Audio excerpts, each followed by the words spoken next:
ঐতিহাসিক রুশো ভূখণ্ডে শান্তিরক্ষী মোতায়েন করা হলে তৃতীয় বিশ্বযুদ্ধের ঝুঁকি তৈরি হতে পারে বলে হুঁশিয়ারি দিয়েছেন রাশিয়ার নিরাপত্তা পরিষদের সচিব সের্গেই শোইগু।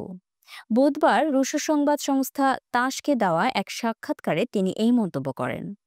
সাক্ষাৎকারে শোইগু দাবি করেন তথাকথিত ইউরোপীয় জোট ইউক্রেনে শান্তিরক্ষীর ছদ্মবেশে সামরিক উপস্থিতির পরিকল্পনা করছে। তিনি বলেন ইউরোপের যুক্তিবান রাজনীতিকরাও জানেন যদি এই পরিকল্পনা বাস্তবায়িত হয় তাহলে ন্যাটো ও রাশিয়ার সরাসরি সংঘর্ষের আশঙ্কা রয়েছে, যা ভবিষ্যতে তৃতীয় বিশ্বযুদ্ধে রূপ নিতে পারে।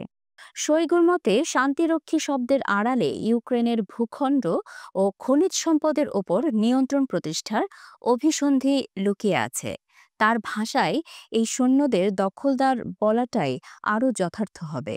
তিনি আরও যোগ করেন সম্ভাব্য শান্তিরক্ষীরা মূলত সেই সব ন্যাটো সদস্য দেশ থেকে আসবে যাদের ইউক্রেনের সামরিক উপস্থিতির বিরোধিতা রাশিয়া আগে থেকেই করে আসছে। এছাড়াও শোইগু শঙ্কা প্রকাশ করে বলেন এই শান্তিরক্ষীরা ইউক্রেনের তথাকথিত নাৎসি সরকারকে সমর্থন করতে পারে এবং রুশো অর্থোডক্স খ্রিস্টানদের ওপর দমন-পীড়ন চালাতে পারে। পাশাপাশি রুশো ভাষাভাষী জনগণের মাতৃভাষা, সংস্কৃতি ও ঐতিহ্য রক্ষার অধিকারও খর্ব হতে পারে।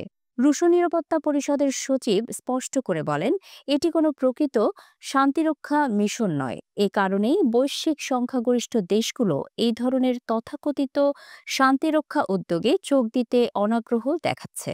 এদিকে ক্রেমলিনের মুখপাত্র দিমিত্রি পেসকভও ইউক্রেনের শান্তিরক্ষী মোতায়েনের প্রস্তাবের কড়া সমালোচনা করেছেন। তিনি এক বিবৃতিতে বলেন ইউক্রেনের ভূখণ্ডে বিদেশি সামরিক বাহিনী মোতায়েন সংক্রান্ত আলোচনাকে রাশিয়া পুরোপুরি অগ্রহণযোগ্য মনে করে।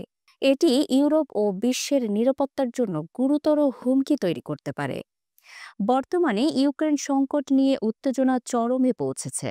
রাশিয়ার এই হুঁশিয়ারি আন্তর্জাতিক মহলে নতুন করে উদ্বেগের জন্ম দিয়েছে।